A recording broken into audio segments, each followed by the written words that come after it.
Tell me about your time on Iwo Jima. Well, I arrived on Iwo Jima May 15th.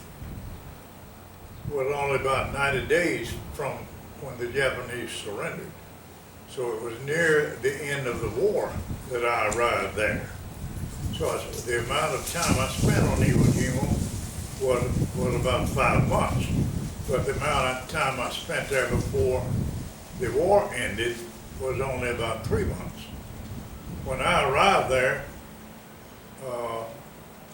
the first thing I had to do with the guys who had been with me on Guam was go to the supply area and get our own tent, then go set it up. And a 12-man tent is a pretty substantial job, and setting up a tent in that volcanic ash, which was the soil where our outfit was located, was a difficult thing. We hadn't experienced it, and we had to get advice from some of the guys who lived in the tents near us to do it. So the entire outfit worked well together, and so we got our tent set up, and the S-gang pretty much moved into that tent. The 12 people who were in my tent was Bill Simes from Ann Arbor, Michigan. He was kind of like a Chicago guy. We had some Midwesterners there. We had Bruce Wilderson from Ohio, and we had Joe Sukup from Milwaukee. We had Erwin Serwillo from Milwaukee, and we were the host tent for a guy named Broad, who was a member of an Air Force band, which was attached, a few people were attached, including him, to our unit so that they would have housing and mess. And so Edwin Broad was one of the guys that, so Willie Williams from Ohio was also a member of the S unit because they didn't have enough S's there. They went through the alphabetical group and they got into the W's, the Williams and the Wilderson. And that interested us. So we were called the S Gang from the time we joined the 302nd in Bradley Field until the end of the war. We were the S Gang. I was the last of the S Gang, I believe, to get aboard ship and come home because the rest of them had disappeared, having been a little bit older and having been in the military a few days longer than I had. After y'all had gotten your tent set up, I mean, whatever difficulty that was, but what happened next with you guys? We put that tent up the same day we got off the plane. The next day was the day that we were divided into groups and given the grunt type assignments that PFCs were given in a unit of that sort. So we were given assignments that were kind of things to keep us busy and occupied so we didn't get in trouble. I climbed aboard that dump truck and was told by the non-commissioned officer who dispatched the truck, had a partner in the back of that dump truck with me. I've forgotten who he was. But the two of us were out to pick up body parts out of the volcanic ash that day. Most of them had been picked up, but we picked up a few, and it made a big impact on us who had not been there for the battle itself.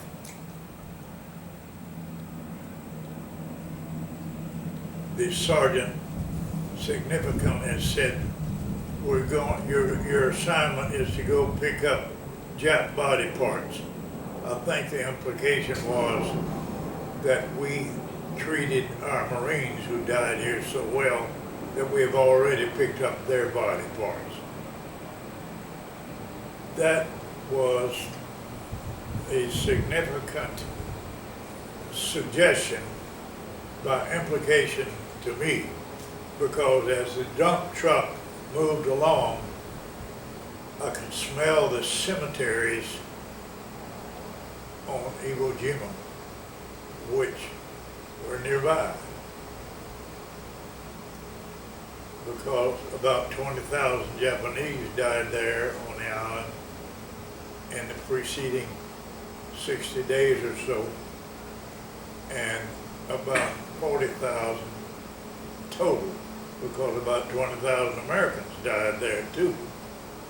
So the most significant memory of my entire time in the military service, 28 months, was the odor that occurred when we passed the cemeteries of decaying bodies.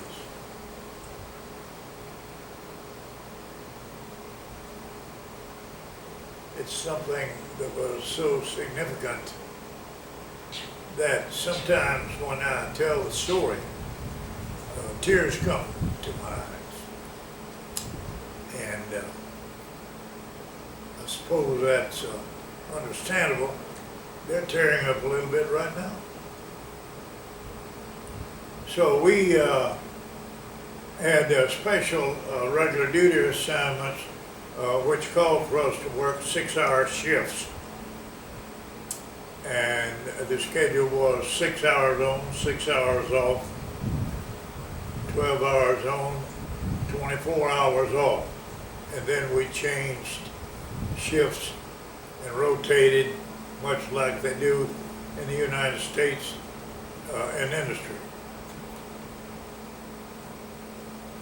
When we were assigned to these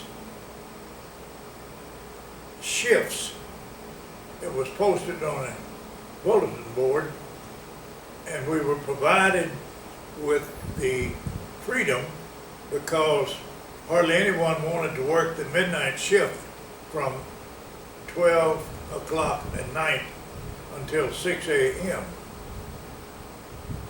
The people who worked on that shift, the grunts like me, did not have to go on trash detail or KP or other kinds of things like the people who worked on other shifts. So beginning immediately, I began to work on the midnight until 6 a.m. shift, and I continued to do that as long as I was on Iwo Jima. And that gave me a lot of freedom to sleep during the daytime or play volleyball if some of the other people off duty were engaged in such activities. And it made it a tolerable way to survive.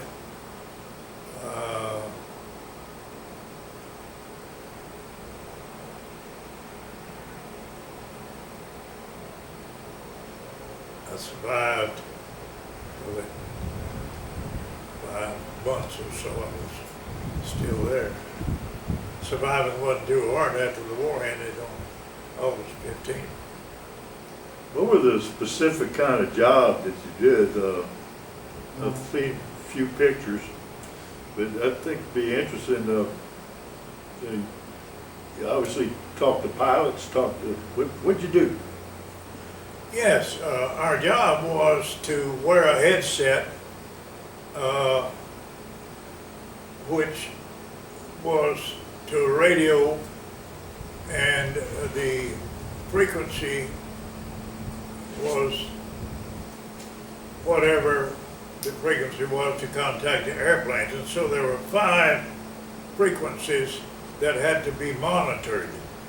By being monitored, I mean that the plotters and tellers and the clerks, as we were more or less called, who took the basic messages to and from all airborne aircraft. And at Iwo Jima, believe me, sometimes within 24 hours, there would be 500 planes speak to us during one single day. We had the assignment to operate the microphone and the headset and keep a log of every word that was said to every plane, from the call letters of the plane to the time to the frequency. And these logs,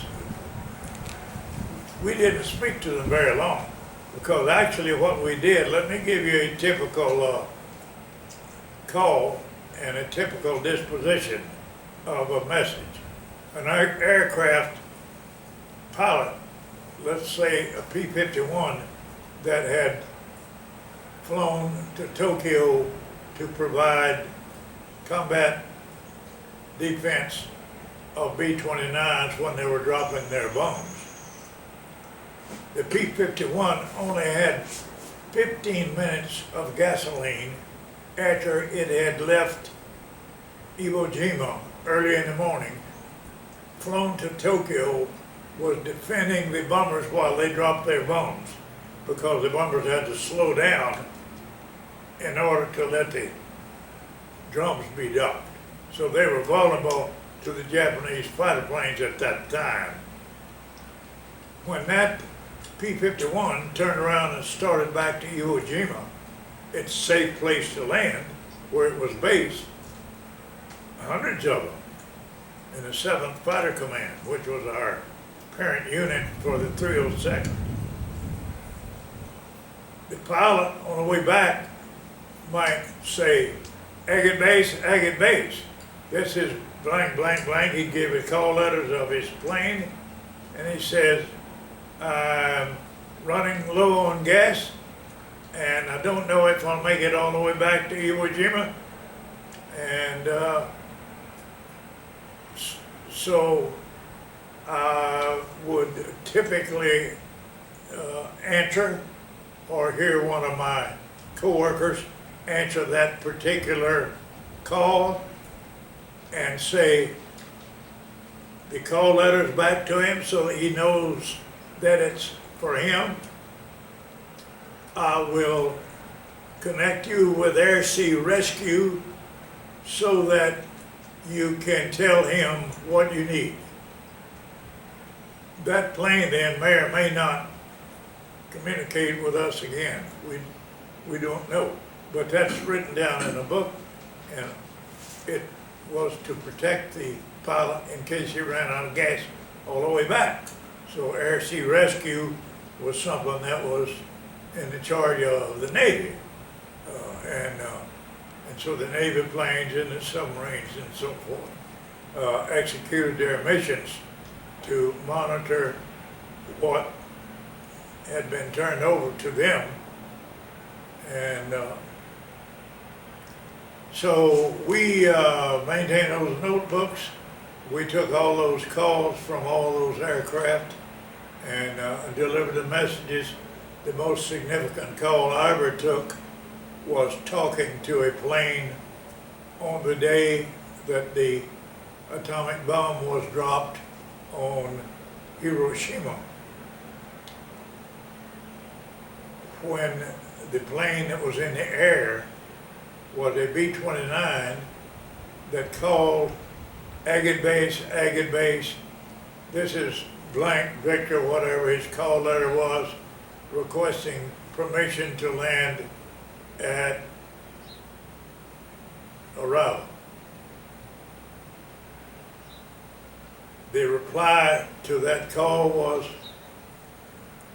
repeat the call letters of the plane and say,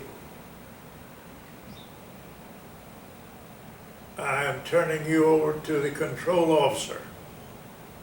So the control officer, the air defense control officer, the guy who controlled all air traffic to Agate Base, was one of our unit officers. Some of them were second lieutenants, some were first lieutenants, some were captains. Whoever was on duty and on charge would take that call. We wouldn't hear that. We had turned it over to them. That was the most responsibility that we had on any of our assignments. So that went on day and night. There was not much air traffic at night because about the only thing that was airborne were the P-61s, which was a twin-tailed night-flying airplane. And they stayed airborne in the event we had an air raid. They were already in the air. They had radar which could help them to locate their targets if they needed to.